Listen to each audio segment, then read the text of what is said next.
కొన్నిసార్లు మనం ఎలా బ్రతుకుతూ ఉంటాం అంటే as if we are the losers, అన్నీ పోగొట్టుకున్న వాళ్ళలాగా ఒక లాంగ్ ఫేస్ పెట్టుకొని ఏడు మొహం పెట్టుకొని తిరుగుతూ ఉంటాం.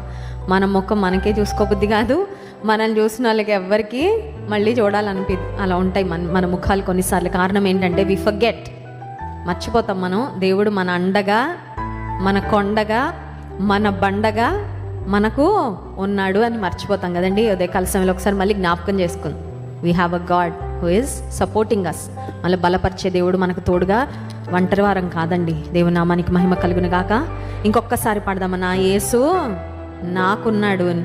యేసయ్య నీకు నాకు దగ్గరగా ఉంటే మీకు దూరంగా ఉండడు, మీకు దగ్గరగా ఉండి నాకు దూరంగా ఉండడు. మనుషుల్లో ఉన్న ఒక పరిస్థితి ఏంటంటే ఒకరికి దగ్గరగా ఉంటే ఇంకొకరికి దగ్గరగా ఉండలేరు. కానీ మన దేవునిలో ఉన్న గొప్పతనం, he can be close to every one of us at the same time. ఒకే సమయంలో అందరికీ కూడా, ఆయనను ఆశ్రయించిన వారందరికీ సమీపంగా ఉండి బలపరిచే దేవుడు.